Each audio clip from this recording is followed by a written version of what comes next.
Have you ever caught yourself saying sorry for things that weren't even your fault? Someone bumps into you. Sorry. You ask a question in class.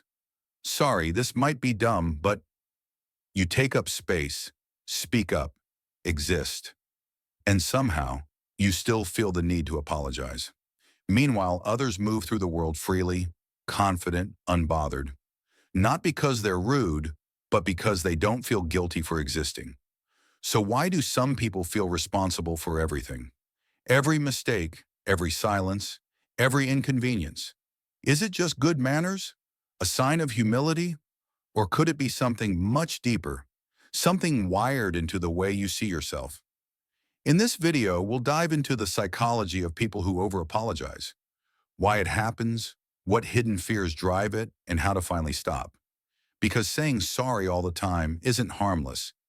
It's often a quiet signal that you feel unworthy, anxious, or afraid of disapproval. But here's the good news. Understanding why you do it is the first step to breaking free from it. So let's uncover what's really behind those constant apologies. Over-apologizing doesn't start in adulthood. It's something we learn slowly, often without realizing it. It begins in childhood, in the moments that teach us how to stay safe, accepted, and loved. Imagine this. You're a child at the dinner table. You accidentally knock over a glass of juice, and before it even spills across the table, you're already saying, "I'm sorry, I'm sorry, I'm sorry." Your heart races, your stomach tightens. Not because the spill matters, but because you've learned that mistakes make people angry. Maybe your parents sighed, rolled their eyes, or made you feel clumsy or careless. Eventually, your brain makes a connection. If I apologize quickly enough, maybe I won't be rejected. For some, this pattern comes from emotional neglect. Growing up in a home where love felt conditional, where peace was fragile. For others, it's perfectionism, taught subtly through praise for being the good kid, the quiet one, the helper. Over time, being easy to love means erasing any behavior that might cause disappointment. Psychologists call this people-pleasing, a survival strategy built on the need for approval. It's not weakness, it's protection. You learned that keeping others happy meant staying safe. But as adults, this reflex turns against us. We apologize for existing, for asking, for feeling. When sorry becomes automatic, it stops being about kindness and starts being about fear. Fear of conflict, fear of rejection, fear of not being enough. Recognizing where this comes from isn't about blame. It's about understanding the script your mind still follows. Because once you see that those endless apologies were once acts of survival, you can finally start rewriting them into acts of self-respect. So, what's actually happening in the mind of someone who apologizes all the time? Why do those words, "I'm sorry," spill out so automatically even when there's no real reason to say them? At the core, over-apologizing is rarely about manners. It's about safety. Deep inside, your brain has learned that apology equals peace. It's the fastest route to avoid conflict, disapproval, or rejection. Psychologists describe this as a kind of conditioning, the same way you'd flinch before a loud sound if it's hurt you before. Over time, the brain wires itself to anticipate emotional danger and respond instantly with a shield. Sorry. For many, that shield forms from fear of conflict.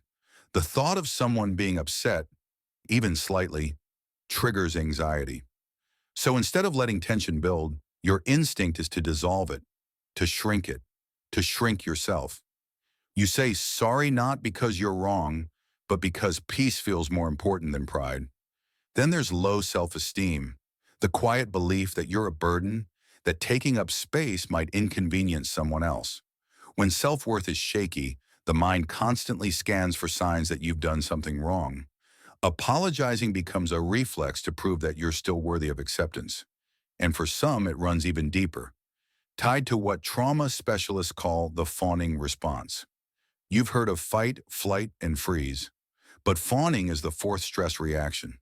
It's what happens when your nervous system learns that the safest way to survive is to please others, to pacify, to over-apologize before anyone gets upset. It's not manipulation, it's survival. People who fawn tend to overfunction in relationships. constantly smoothing things over, anticipating others' emotions, carrying responsibility that was never theirs to hold. Psychologists call this hyper-responsibility, a deep-seated need to fix everything, even problems that don't belong to you. But here's the compassionate truth. None of this means you're broken. It means your mind did what it had to do to protect you in an environment where you didn't feel safe. Those apologies were never signs of weakness. They were proof of how deeply you cared. The good news? What once kept you safe doesn't have to keep you small. Understanding the psychology behind your apologies is the first step to unlearning them, and finally giving yourself permission to exist without saying sorry for it. At first, saying sorry feels harmless, even kind. It seems like a way to show empathy, to smooth things over, to be polite. But when sorry becomes a reflex instead of a choice, it starts working against you in ways you might not even notice. Here's the hard truth. Apologies stop sounding sincere when they become automatic. If every sentence starts or ends with sorry, people stop hearing it as a genuine expression of empathy. It becomes background noise, a verbal habit that weakens your words and your presence. Over-apologizing can also make you seem less confident, even when you're not. When you apologize for existing, for speaking up, for asking questions, for needing help, it sends a subtle message. My needs matter less than yours, and people often start to believe you. They might interrupt more, dismiss your opinions, or assume you'll take the blame no matter what. Worse, it can lead to resentment, both toward yourself and others. You begin to feel invisible, like you're always the one backing down, carrying guilt that isn't yours, and that emotional weight adds up. Over time, constant apologizing becomes exhausting. It drains your energy, your confidence, your joy. It can even make relationships feel unbalanced. When one person is always apologizing, it subtly teaches others that they don't have to. You end up carrying both sides of the emotional labor, responsibility for your feelings and theirs. But here's the thing, kindness doesn't require constant apology. You can be compassionate without shrinking. You can own your space without guilt. Because the moment you stop saying sorry for being yourself, people finally get to meet the version of you that's real, not the one trying to make everyone else comfortable. Breaking the habit of over-apologizing isn't about becoming less kind. It's about becoming more aware. Every sorry you say should mean something, not just fill silence or protect someone else's comfort. The first step is simple but powerful. Pause before you apologize.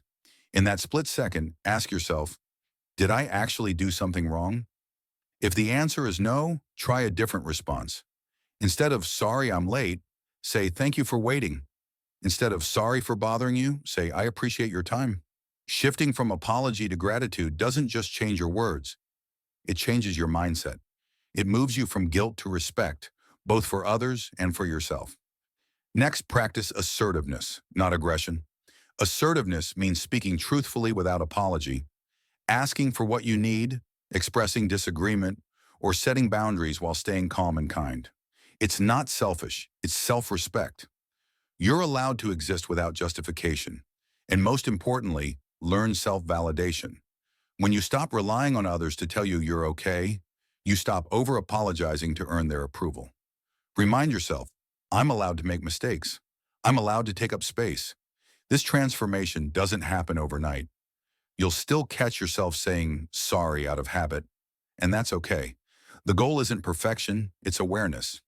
Every time you pause, rephrase, or choose gratitude over guilt, you're retraining your brain to believe that you are enough, exactly as you are. Because your voice deserves space, you don't need to shrink to be kind. The world doesn't need a smaller version of you. It needs the real one, confident enough to stop apologizing for simply being here. So what about you? When was the last time you said sorry, not because you did something wrong, but just for existing, for asking a question, for speaking up, for needing something? Most of us don't even notice how often it happens. We move through life apologizing for taking up space, for being seen, for being human. But here's the truth. You don't owe the world an apology for being yourself. You are allowed to exist without explaining, to take up room without guilt, to make mistakes without shame. Every unnecessary sorry you drop is a chance to build confidence instead of fear, to replace self-doubt with self-respect. So as you move through the rest of your day, try this small challenge. Notice each time you almost say sorry. Pause, ask yourself, am I really at fault or am I just afraid of being misunderstood? That single moment of awareness is where real change begins. And if this video helped you see yourself a little more clearly, you're not alone. So many of us are learning to unlearn, to understand the psychology behind our habits, and to grow with compassion, not criticism. That's what this channel is all about, exploring the quiet patterns that shape how we think, feel, and connect. If you want to keep diving deeper into human psychology, self-awareness, and emotional growth, hit subscribe and join our community.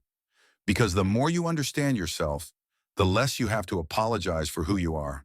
And maybe, just maybe, the next time someone bumps into you, you'll smile instead of saying sorry.